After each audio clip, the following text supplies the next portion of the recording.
The rain had stopped, but the cold lingered in the air like something unfinished.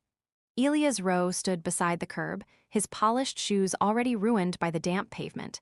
He didn't notice. He was staring at the shape beneath the bus shelter bench, a thin figure curled inward, wrapped in a men's jacket 3 sizes too big, breathing so shallow it barely fogged the air. "Naomi," he said. The name sounded wrong out here. Too gentle. Too familiar. She didn't respond. Elias stepped closer, ignoring the driver who cleared his throat behind him. He crouched slowly, like you would around something injured. "Naomi," he said again, softer. "It's me." Her eyelids fluttered. That was all. She looked smaller than he remembered. Smaller than should have been possible. Her face was gaunt, lips split and dry, skin bruised in colors that didn't belong together. One eye was swollen nearly shut. Her hair, once pressed and neat, hung in dull, matted strands, stiff with grime and rain. She tried to sit up. Failed. Instinctively, Elias reached out. She flinched violently, a sharp gasp tearing from her throat as she scrambled backward until her shoulder hit the bench leg. "Don't," she whispered. "Please don't." The word "don't" landed harder than any accusation ever had. Elias froze, hand hovering uselessly in the air. "I'm not going to hurt you," he said. "I swear." She stared at him like she was trying to remember a face from another lifetime. Recognition came slowly, painfully. When it did, her eyes filled, not with relief, but something closer to disbelief. "You're not real," she murmured. "I must be worse than I thought." Something inside Elias cracked. Behind him, Marcus Hale stepped out of the car. Former military, private security, a man who'd seen war zones and never blinked. He blinked now. "Sir," Marcus said quietly, "she needs medical attention." "Now," Naomi laughed weakly. It dissolved into a cough that racked her entire body. "I tried," she whispered hoarsely. "I tried to get back. They wouldn't let me in. They said I didn't belong there anymore." Elias swallowed hard. "Who?" She didn't answer. Instead, with shaking hands, she pulled the jacket aside just enough for him to see. Burn scars, rope marks. Cuts that told stories no one should ever have to survive. Elias staggered back, breath leaving him in a sharp, broken sound, not from shock, but from rage so deep it scared him. Marcus was already on the phone. Naomi let the jacket fall closed and turned her face away. "I didn't think anyone would find me," she said. "I thought the city had decided I was done." Elias knelt beside her, voice shaking. "The city doesn't get to decide that." She looked at him then, really looked. And for the first time, she whispered the question that changed everything. "Why did it take you so long?" Elias had spent years believing Naomi was safe, protected, provided for, untouchable. Standing in the rain-soaked street, staring at the proof carved into her skin, he realized the truth far too late. And somewhere in the city, the people responsible still believed they'd gotten away with it.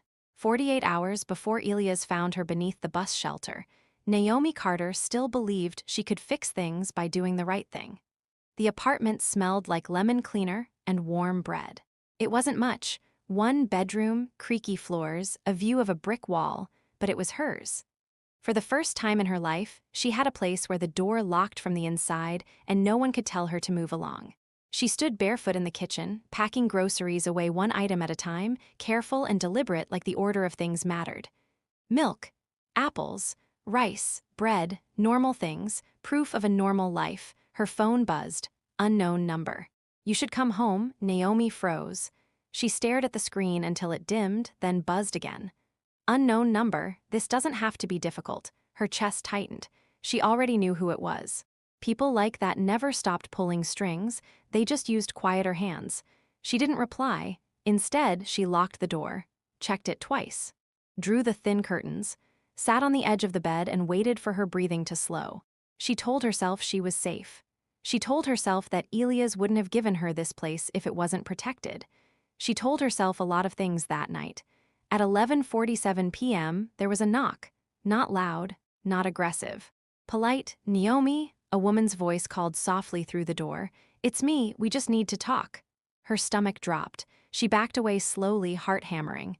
"Go away," she said, barely louder than a whisper. Silence. Then another knock, firmer this time. "We know you're in there." That's when panic took over. She grabbed her phone and ran for the back door, but the handle wouldn't turn. Her pulse roared in her ears. She tried again, still nothing. A sharp crack split the air as the front lock snapped. The door burst open. Hands grabbed her from behind. The phone slipped from her fingers and skidded uselessly across the floor. She screamed once, only once, before something hard struck the side of her head. Darkness rushed in fast. When she came to, the smell hit her first, bleach and concrete. Her wrists burned. Her mouth tasted like cloth and fear. A single bulb flickered overhead, casting shadows that twisted across unfinished walls. A basement. She tried to move. Pain answered. Footsteps descended the stairs. "Well," the woman said calmly, "you made this so much harder than it needed to be." Naomi squeezed her eyes shut, because deep down she understood something terrifying. They hadn't taken her to scare her. They'd taken her to erase her.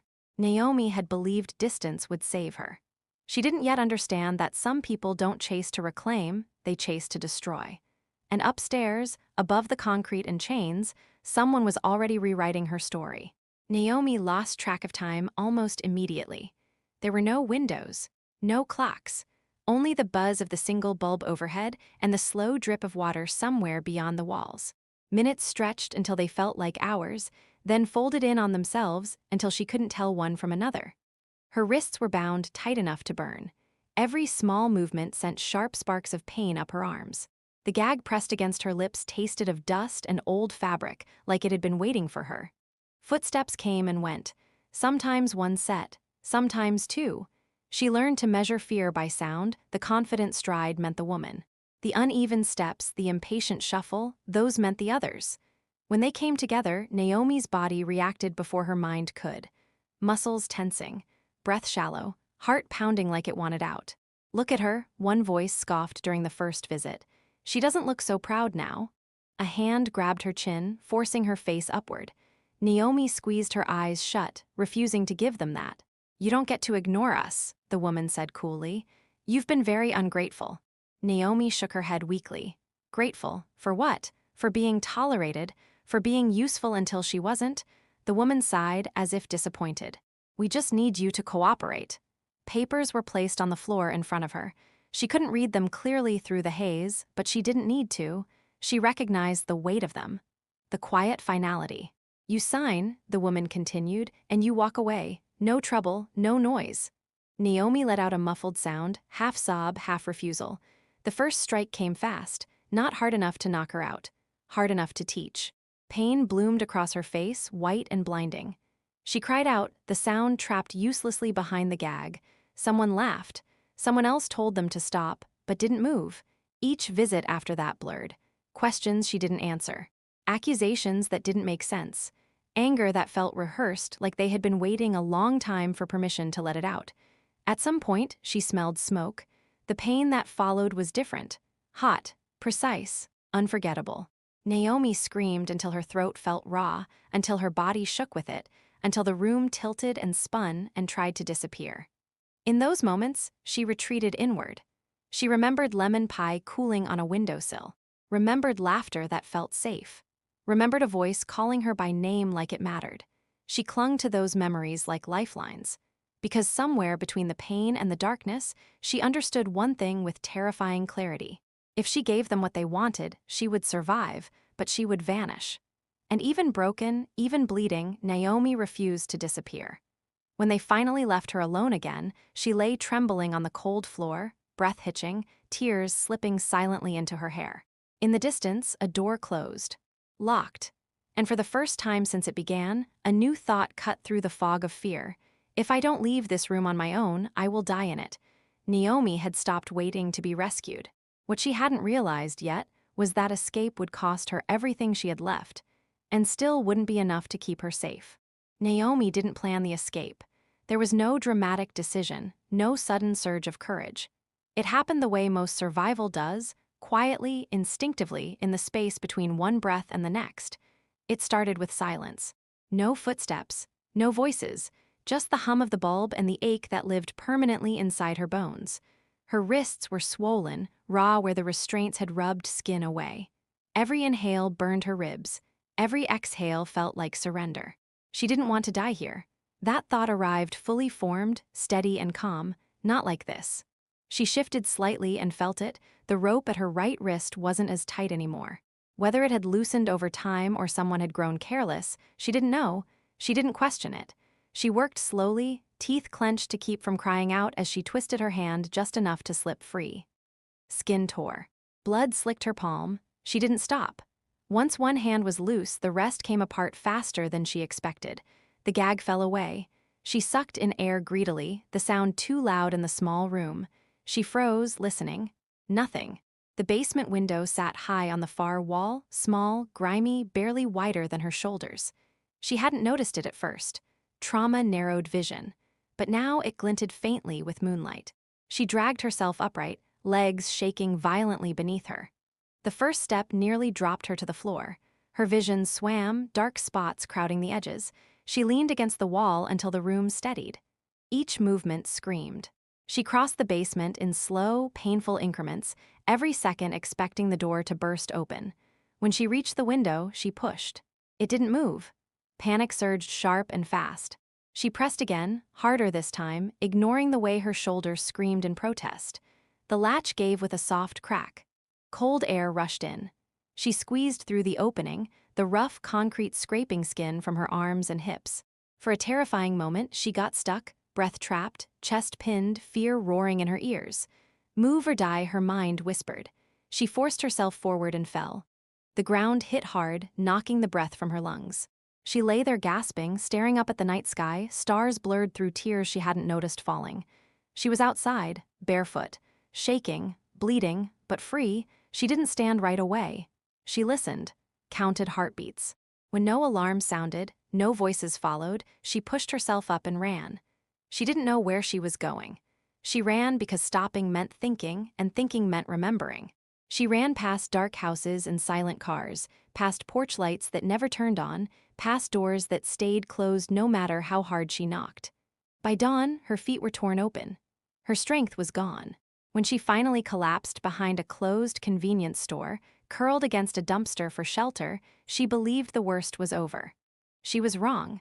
Naomi had escaped the basement. But freedom didn't come with protection, and the city she ran into was far colder than the one she'd left behind. Morning came without mercy. Naomi woke to the sound of traffic and the smell of old grease. For a moment, she didn't remember where she was. Then her body reminded her, every bruise, every burn, every torn muscle speaking at once. She tried to sit up and nearly blacked out. Behind the convenience store, the world moved on as if nothing had happened. Delivery trucks came and went. Someone laughed near the pumps. A radio played somewhere, upbeat and cruel. Naomi pressed her forehead to her knees and breathed until the dizziness passed. She needed help. That thought still carried hope then. She cleaned herself as best she could in a gas station bathroom, flinching at her reflection in the cracked mirror. The woman staring back looked feral. Eyes too large, skin dull, injuries badly hidden beneath borrowed clothes someone must have left behind. Her hands shook as she splashed cold water on her face. Just get to Elia's, she told herself. Once you reach him, everything stops. The walk felt endless. She chose side streets, avoiding people, avoiding attention. Experience had already taught her that pain spoken too softly was often ignored. When she finally reached the medical tower downtown, her legs were barely holding her upright. The building gleamed, glass, steel, security. She stepped inside and immediately felt wrong. Too quiet, too clean. Conversations stopped when she passed. Eyes flicked toward her, then away. She approached the security desk slowly. "Excuse me," she said, voice hoarse. "I need to see Elias Rowe. He knows me." The guard barely looked up. "Appointment?" "No," she whispered, "but I'm not safe." The guard looked at her then, really looked. His expression hardened. "Ma'am, you can't be here like this." "I just need 5 minutes," she begged. "Please tell him Naomi Carter is downstairs." "You're disturbing people," he said, standing. "You need to leave." Her chest tightened. "I'm not dangerous. Last warning." Shame burned hotter than fear. She backed away slowly, eyes stinging, and stumbled back into the sunlight. No one followed. No one helped. Next, she tried the university. They had known her there, respected her.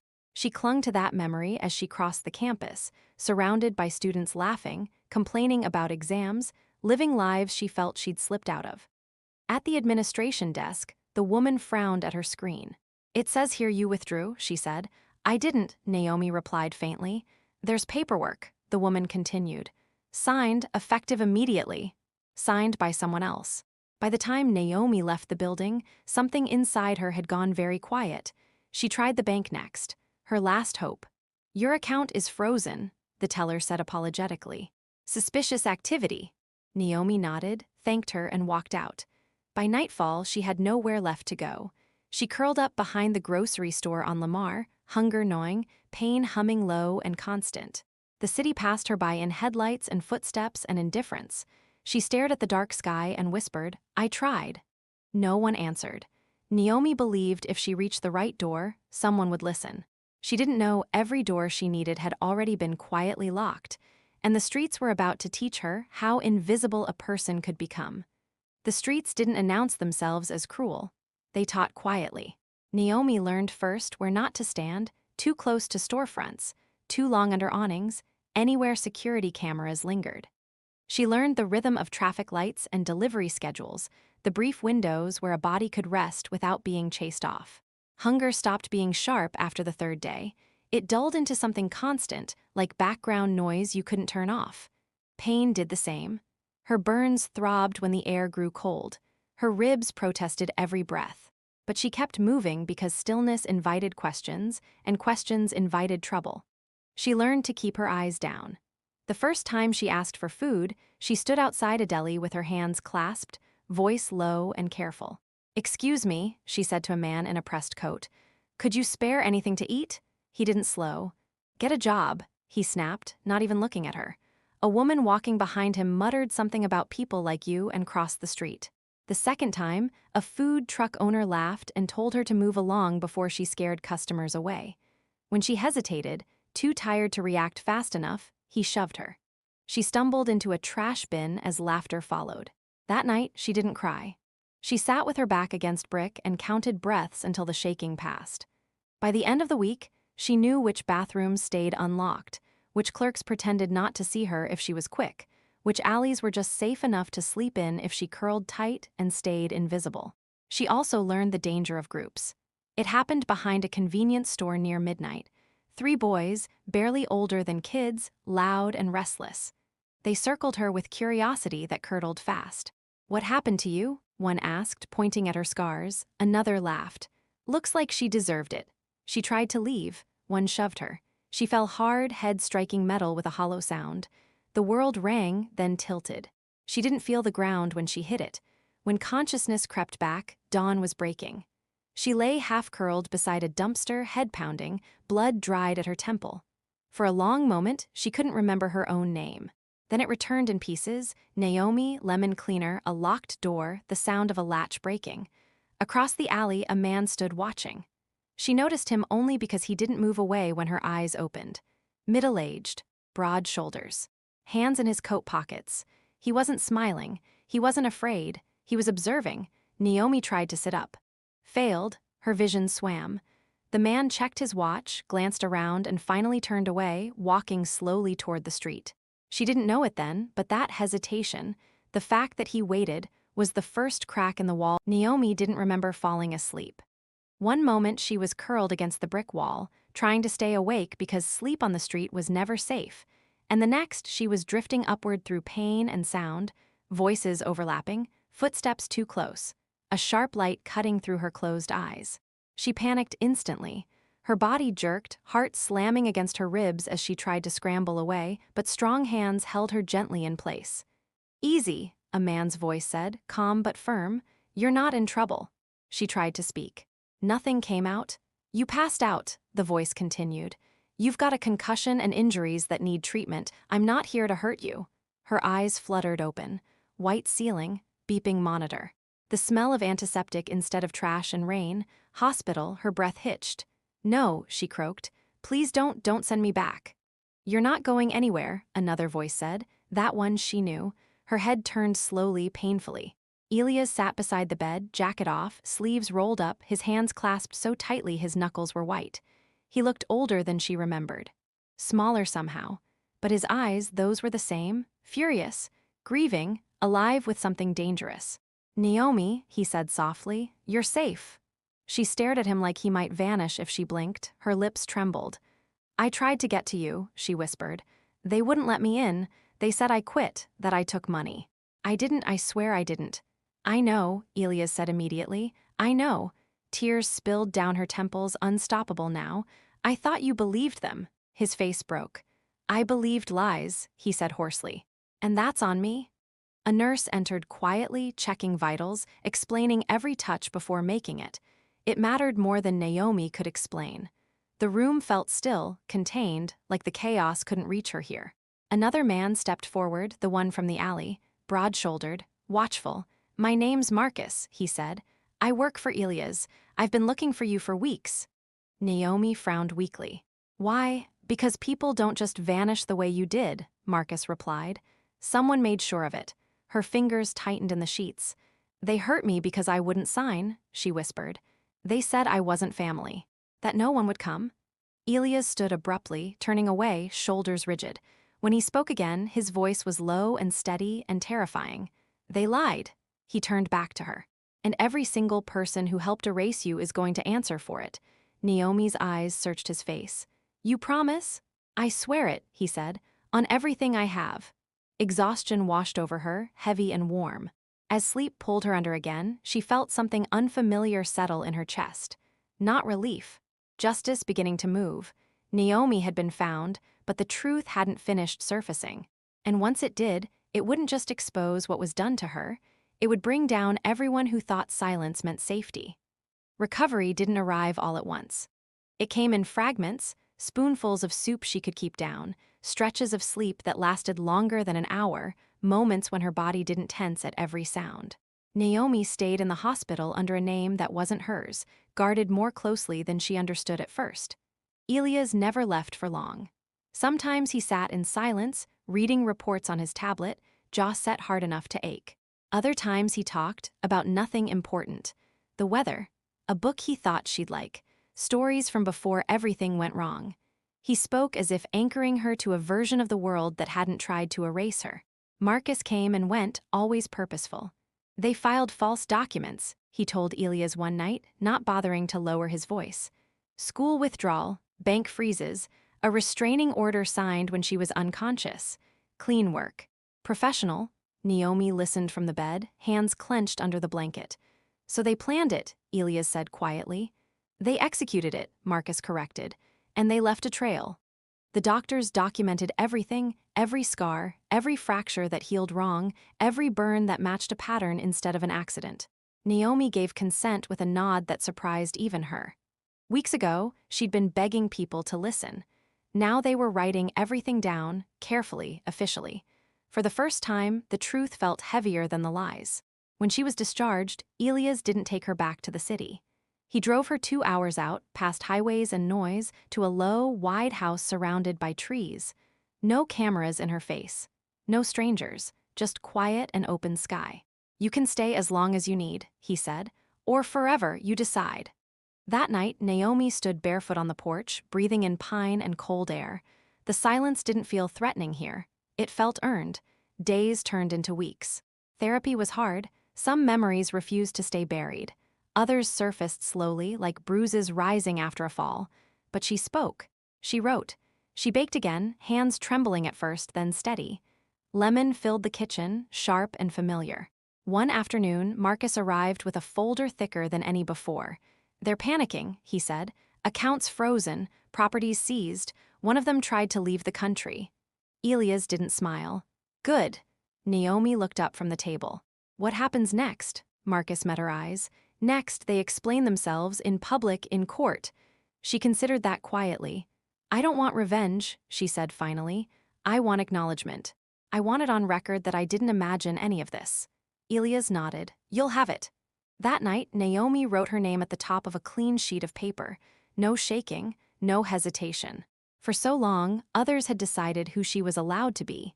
Not anymore. She folded the paper, slid it into her pocket, and looked out at the dark sky, stars sharp and unafraid. They had tried to erase her. Instead, they had taught her exactly how to return. Naomi Carter was never the girl who disappeared. She was the truth they buried and the reckoning that followed.